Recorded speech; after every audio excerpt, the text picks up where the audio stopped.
পরম প্রেমময় শ্রী ঠাকুরের চরণে প্রণাম। পরমারাধ্যা জগৎজননী শ্রী শ্রী বড়মার চরণে প্রণাম।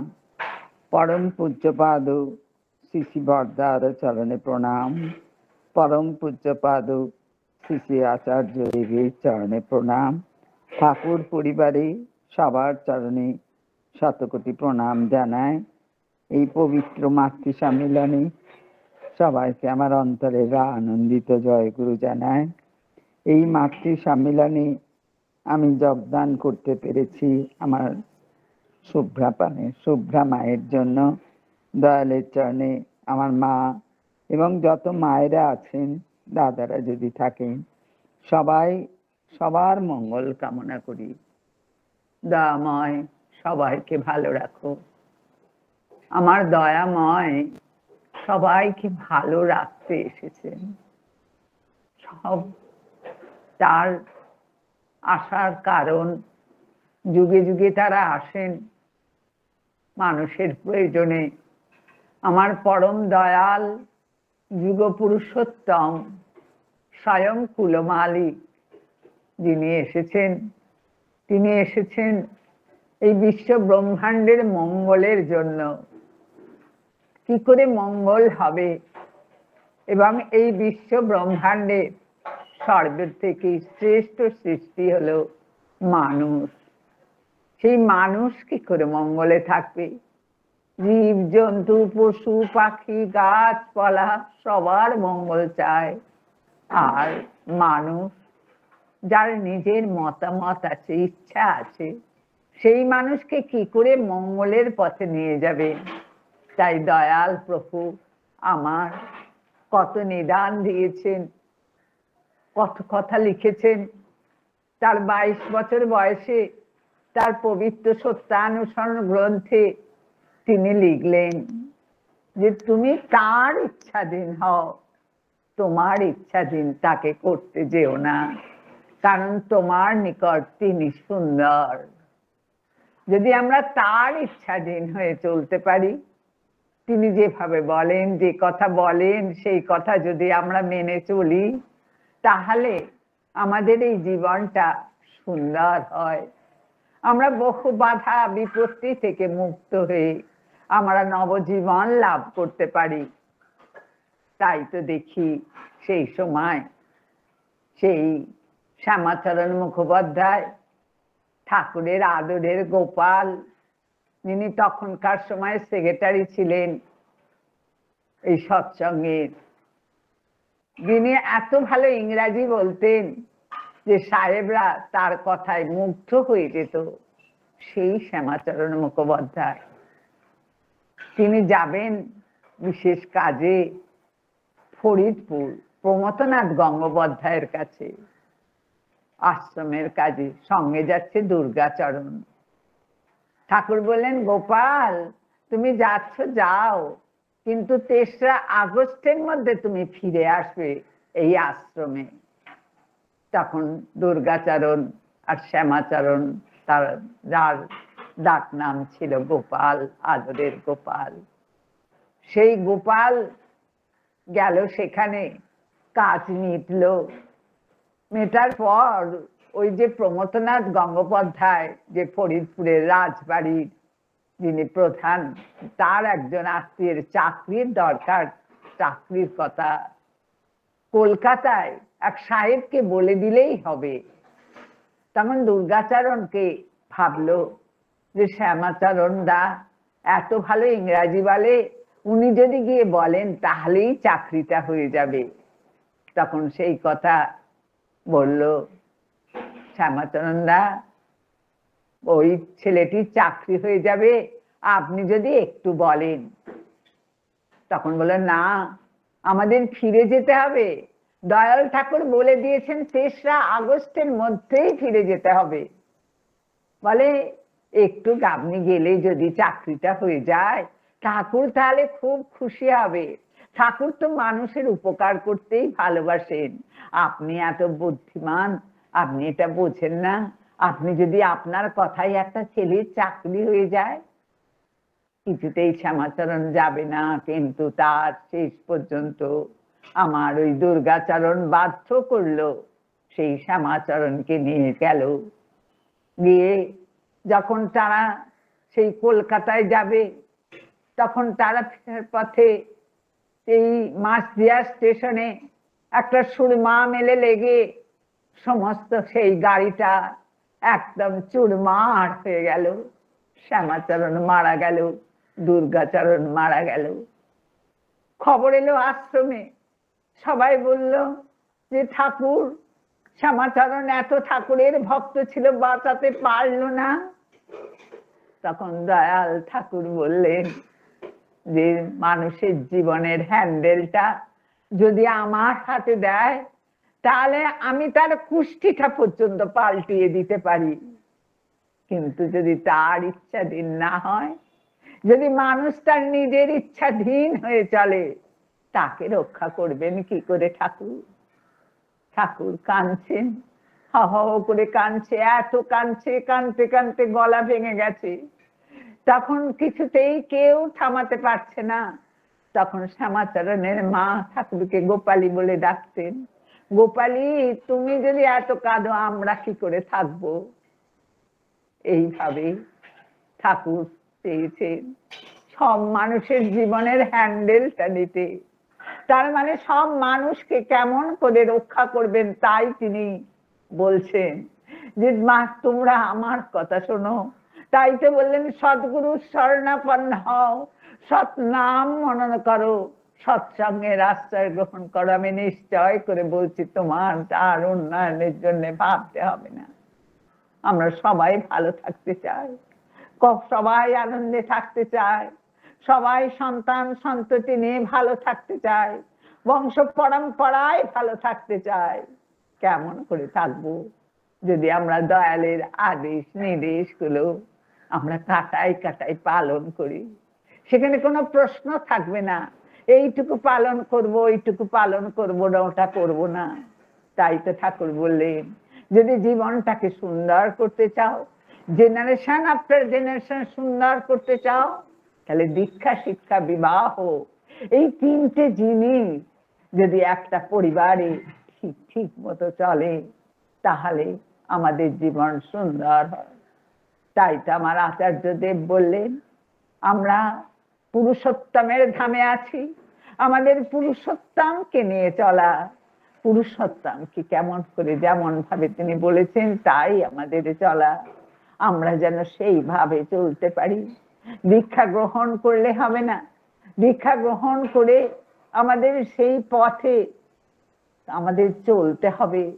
আমাদের সেই পথ যে যজন যাজন ইষ্টভীতি সস্তেনী সদাচার নাম, এই যে ঠাকুর পঞ্চনীতি দিয়েছে, এই পঞ্চনীতি আমাদের জীবনটাকে পরিশুদ্ধ করার জন্য।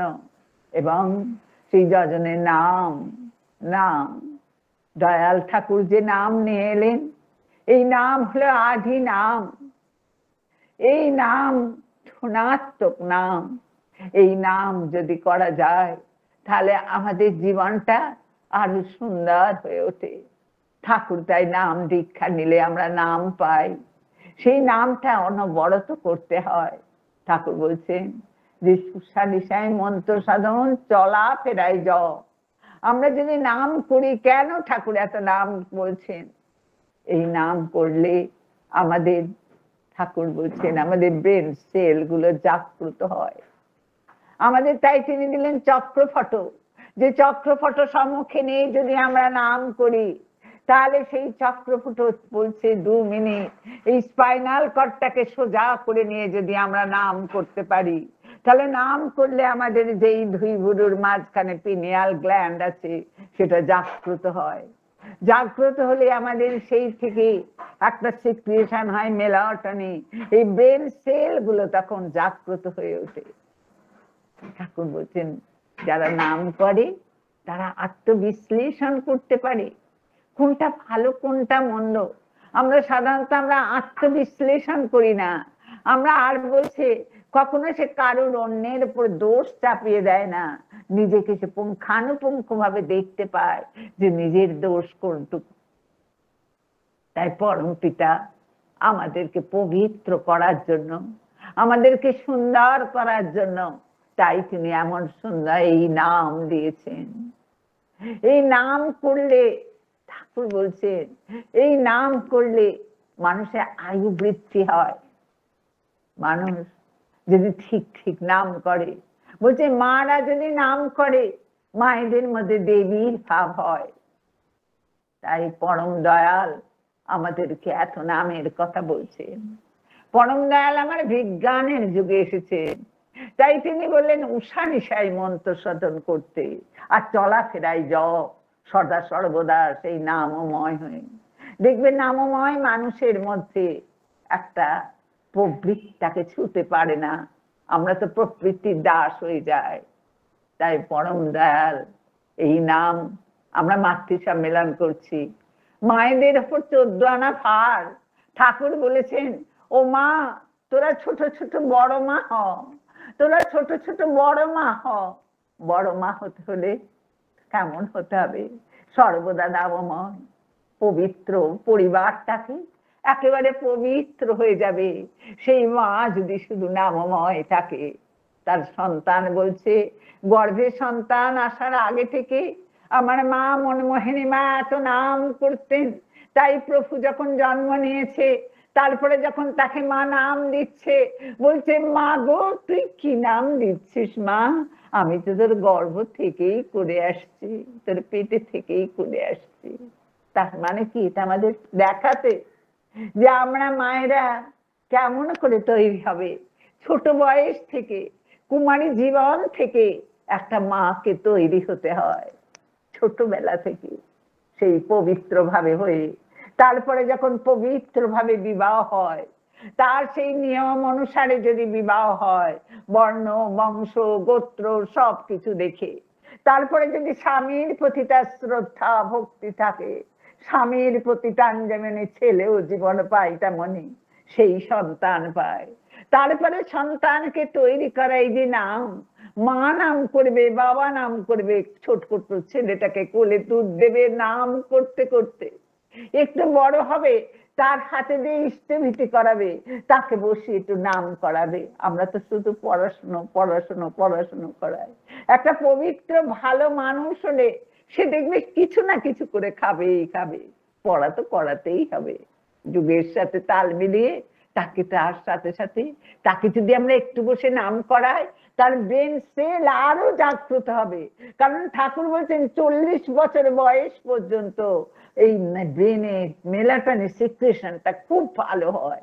তাই আমরা তো তা করি না, আমরা তো ভাবি পড়া করলেই হবে।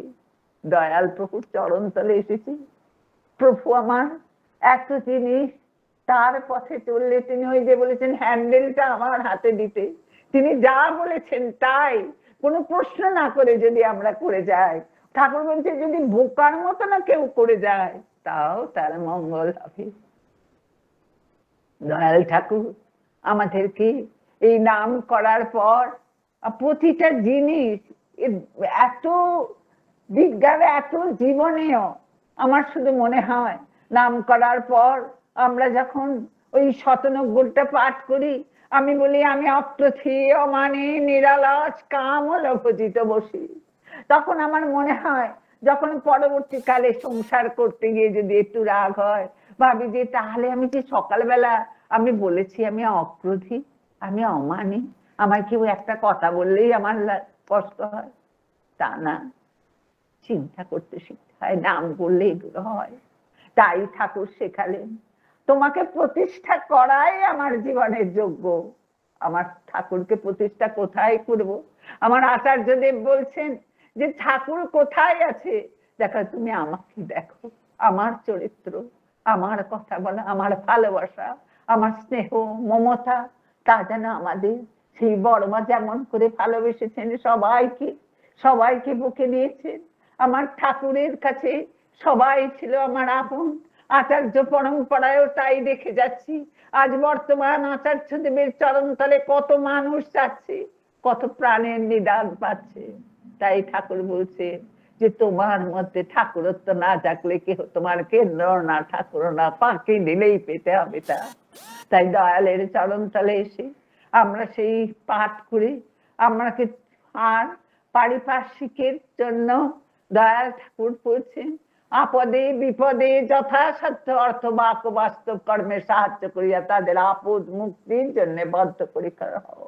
আজ আমাদের এই যে যাজন, আমরা যে আজ ডিপিওয়ার লোকে ঘরে ঘরে মায়েরা যাচ্ছেন, মায়েদের কাছে কত সুন্দর সুন্দর কথা শুনি যে তারা কেমন করে সেই মায়েদের আপদে বিপদে তারা যেন আবার নবভাবে জাগ্রত হচ্ছে। আমার বর্তমান আচার্য দেব পূজনীয় অবিন বাবু এত সুন্দর যে ডিপিওয়ার দিয়েছে, তাতে কত মানুষ যে আবার অনুপ্রাণিত হচ্ছে, আবার তার চরণ তলে আসছে। কারণ ঠাকুরের ধর্ম হলো অন্যে বাঁচাই নিজে থাকে ধর্ম বলেই জানিস থাকে। সবাইকে নিয়ে মাস ঘর করতে হবে, বাঁচাতে হবে। যেমন নিজের ঘরটাকে সুন্দর করে তুলতে হবে তেমন করতে হবে। দয়াল আমাদেরকে তেমন হয়ে তৈরি হতে বলেছে। শুধু নিজের টুকু সুখ হলেই হবে না, নিজের সুখে সব সুখ না, সবাইকে নিয়ে সুখী হলে তবে সুখী। দয়ালের চরণ তলে দয়াল আমাদেরকে যে ইষ্টভীতি দিয়েছেন, এক মহাযজ্ঞ, এই নিকুম মেলা যজ্ঞ, সামর্থ্য যজ্ঞ, এই ইষ্টভীতি যদি আমাদের না থাকতো, দয়ালের সাথে আমার যোগসূত্রটা কমে যেত, যোগসূত্র থাকতো না।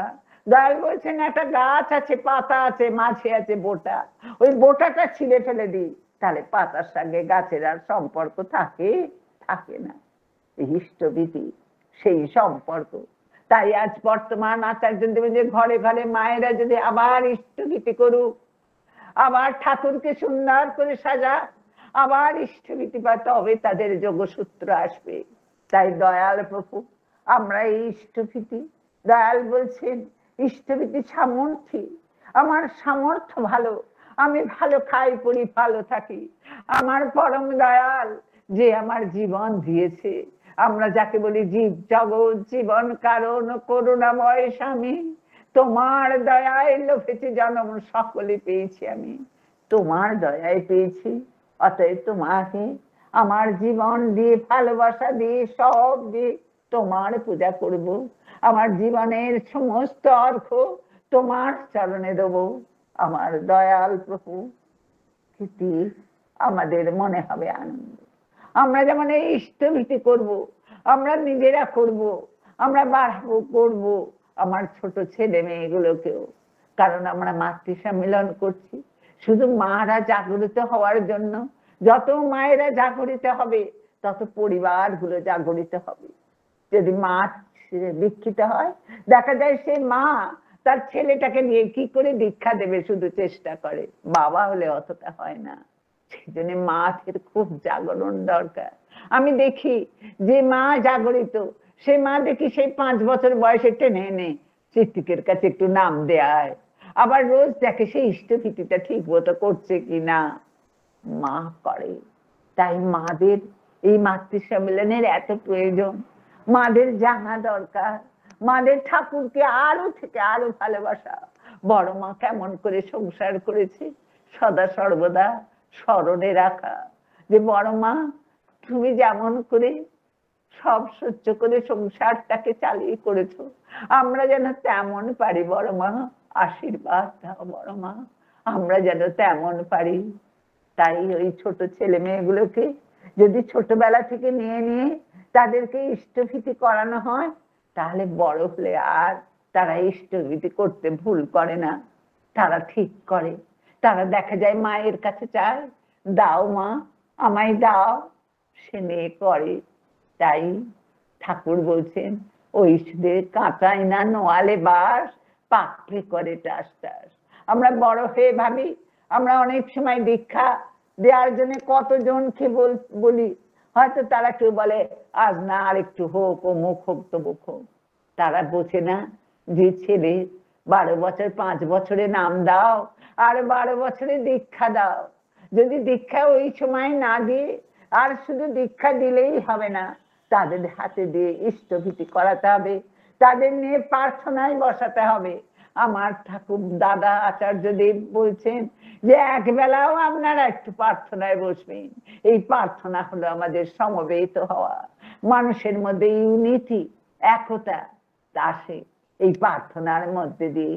আমরা এক সুরে যখন পরিবারের সবাই মিলে প্রার্থনা করি তখন কি হয়, একটা ভাইব্রেশন হয়, বাড়িটা পবিত্র হয়ে যায়।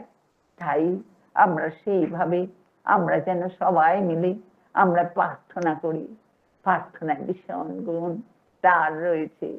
দয়ালের চরণ তলে এসে দয়াল আমাদেরকে ইষ্টভীতি করার পর, প্রার্থনা করার পর, এত বিজ্ঞান, এত সুন্দর, এত জীবনের কথা দয়াল আমাদের বলে গেছে। প্রণাম, এই প্রণাম, প্রণাম করা আমরা জানি না, অনেক পরিবার জানে না কেমন করে গুরুজনকে প্রণাম করতে হয়, কেমন করে স্ত্রীকে স্বামীকে প্রণাম করতে হয়। সেই বৌমাটি শ্বশুর শাশুড়িকে প্রণাম করবে। এই যে দয়ালের চরণ তলে এসে এই প্রণাম করা ছোট্ট ছেলেটি দেখবে আমার মা বাবাকে প্রণাম করছে, আমার মা ঠাকমা ঠাকুর দাদাকে প্রণাম করেছে, সঙ্গে সঙ্গে সেই ছেলেটি গিয়ে তখন তার বাবাকে প্রণাম করবে। বাবা বলবে মাকে প্রণাম করো। দেখবে ঠাকমা ঠাকুর দাদাকে। এই যে ছোটবেলা থেকে এই যে শিক্ষা লাভ করলো, এই যে বিরাট স্কুল, বলছে আমাদের বাড়ির শিক্ষা সুষ্ঠু না হলে শিষ্ট স্বভাব হয় না। যদি আমরা যতই ভাবে স্কুলে ফার্স্ট হচ্ছে, অনেক ডিগ্রি পাচ্ছে, অনেক কিছু হয়েছে, কিন্তু যদি ঘরের শিক্ষা না হয় তাহলে যে প্রকৃত মানুষ হবে না। তাই এই প্রণাম করা, দয়াল আমাদেরকে আরো সুস্থ থাকার জন্য, আরো দীর্ঘায়ু করার জন্য, আমরা কি করে ভালো থাকবো, দয়াল দিলেন প্রতিদিন সকালে থানকুনি পাতাটা যেন খাই। কেন থানকুনি পাতাকে ঠাকুর বলছেন অমৃতা। এ থেকে আমাদের দেহের যে বহু টক্সিন বেরিয়ে যায়, আমাদের বিষগুলো বেরিয়ে যায়। তাই দয়ালের চরণ তলে এসে আমরা শিখলাম কেমন করে কিভাবে সুস্থ থাকতে হয়। সুস্থ থাকার জন্য আমাদের প্রাণটাকে মনটাকে আরো উচ্চে নেওয়ার জন্য ঠাকুর দিলেন আমাদের স্বস্ত্র নিব্রত সুঅস্থি অয়ন। ভালো থাকার পর কি করে ভালো থাকবি? ঠাকুর বলছেন সবার সেরা ব্রত জানিস স্বস্ত্রয়নী, করতে করতে দেখতে পাবি উন্নয়নের খনি। যত করা যায়, আজ আমার মনে হয় যে সেই প্রথম থেকে নিয়েছিলাম বলে হয়তো বেঁচে আছি। দয়ালের চরণ তলে এই স্বস্ত্রয়নী ব্রত আমাদের দেহটাকে মনটাকে মন্দির বানাতে হবে। আমাদের মন্দির যেন দেহ মন্দির। ঠাকুর কোথায় আছেন? ঠাকুর আছেন আমার অন্তরে। আমার যেমন আমরা যেন দেখাতে পারি সেই হনুমানের মতো বুক চিরে যে দেখো রাম সীতা আমার এখানে আছে, আমার দয়াল এখানে আছেন। তাই স্বাস্থ্যের ব্রতে যেমন আমরা খাওয়া খাদ্যের বিচার থাকে, তার সাথে দয়াল ঠাকুর বলছেন যখনই যে কথা ভালো বলে মনে হবে তখনই সেটা করতে হয়, যদি কোনো খারাপ মনে হয় সেটা থেকে সরে আসতে হয়। দয়াল প্রভুর চরণ তলে এসে কি করে আমরা কোন কাজটা ভালো করব, কেমন করে ভালো করে ঠিক করে সুস্থ রাখতে হলে দয়াল প্রতি খাওয়া খাদ্যটা জীবনটাকে সুস্থ রাখার জন্য খুব দরকার। কারণ এই খাদ্যের উপরে আমাদের শরীর নির্ভর করে। আমাদের শরীরটাকে সুস্থ রাখতে হলে শারীরিক, মানসিক, আধ্যাত্মিক তিন দিক দিয়ে ভালো রাখতে হয়। এই শরীর সুস্থ রাখতে হলে দয়ালের চরণ তলে এসে শিখলাম যে আমিষে বিধান উত্তেজিত, অযথা হয় জর্জরিত। মাছ মাংস খাস নে আর, পেঁয়াজ রসুন মাদক ছাড়। দয়াল আমাদেরকে কেন বলছেন, কেন বলছেন যে নিরামিষ ভোজন করো? ওই যে আগে বললাম দয়াল বিজ্ঞানের যুগে এসেছেন। দয়াল আমাদের শরীরটাকে সুস্থ থাকতে বলছেন যে আমিষ খেলে কি হয়, আমাদের দেহে টক্সিন হয়। আমাদের দেহ অ্যানিম্যাল সেল, আর ওই আমিষ পশু পাখিরও অ্যানিম্যাল সেল। এই দুই সেলের মধ্যে যুদ্ধ হয়। দুই ছেলে বহু ছেল মারা যায়, আমাদের আয়ুষ্কালে টান পড়ে। তাই দয়াল বলছেন যে জীবনটা হয়তো 20 বছর চলতো, সেই জীবনটা 10 বছরে শেষ হয়ে যায়। তাই প্রভু বলছেন যে আমাদের জীবনটাকে যদি ইষ্টময় জীবন করতে চাই, যদি আমাদের বুদ্ধিবৃত্তিকে বাড়াতে চাই, তাহলে নিরামিষ ভোজন ভালো। বলছে যে জীবনে কখনো আমিষ খায়নি, তার জীবন আরো সুন্দর। তাই দয়ালের চরণ তলে এসে দয়াল বলছেন যে আমি নিজে দেখেছি, নিজের জীবন দিয়ে বলেছি, আমিষ খেয়ে আমি এক জায়গায় পেচ্ছাপ করেছি, দেখা গেল সেই ঘাসগুলো হলুদ হয়ে গেছে। আবার নিরামিষ খেয়ে করেছি, দেখেছি সেগুলো হলুদ হয়নি। তার মানে ওই যে টক্সিন বিষ বেরোচ্ছে, ওই বিষেতে সমস্ত হলুদ হয়ে যাচ্ছে। দয়াল বলছেন চিন্তা শক্তির লাঘব হয়। আমরা যদি সূক্ষ্ম চিন্তা করতে চাই, তাহলে নিরামিষ ভোজন খেয়ে আমাদের একান্ত দরকার। বলছে যখন এই পশুটাকে মারা হয়, তার যে কষ্ট হয়, সেই কষ্টটা কি হয়? যখন রান্না হয় তবু সেটা যায় না, সেটা মানুষের দেহে প্রবেশ করে। আর আমাদের যে দাঁতগুলো রয়েছে, ঠাকুর বলছেন এই দাঁতটা আমিষ খাওয়ার নয়, এটা হলো নিরামিষ খাওয়ার। কারণ আমাদের ক্যানাইন টিথ নেই। তাই দয়াল প্রভুর চরণ তলে এসে আমরা কি করে সুস্থ থাকবো, কি করে ভালো থাকবো, কি করে আরো সুন্দর জীবন করব, তাই দয়াল আমাদের খাওয়া খাদ্যের উপরে অনেক কথা বলেছেন। আর তার সাথে সাথে আমরা সদাচার পালন করব। যে সদাচার, দৈহিক সদাচার তো রয়েছে। দৈহিক সদাচারে আমরা কখনো যেখানে সেখানে খাওয়া, যার তার হাতে খাওয়া, অন্নটা খুব সাবধানে খাওয়া। দয়াল বলছেন অন্ন মাফিক মন ভয়, অন্নে জানিস প্রবৃত্তি হয়। অন্ন আমাদেরকে খুব সাবধানে খেতে হয়। তাই মায়েরা যখন রান্না করবে, তখন খুব নাম করতে করতে রাঁধতে হয়। নাম করতে করতে রাঁধলে সেই খাবারটা প্রসাদ হয়। খাবার দিতে হয় খুব নাম করতে করতে। আর অন্নটা খুব সাবধানে রাঁধতে হয়, ছোঁয়াছুঁই করতে হয় না। তাই দয়াল প্রভুর চরণ তলে এসে আমরা শিখলাম কেমন করে রাঁধতে হয়, কেমন করে খেতে দিতে হয়। তাই দয়াল প্রভু বলছেন যে শরীরটাকে আমরা চা, যেখানে বলছে রেস্টুরেন্টে খাওয়া, চারটার কাপড় পরা, এগুলো করা উচিত নয়। যে কোনো বিছানায় শোয়া।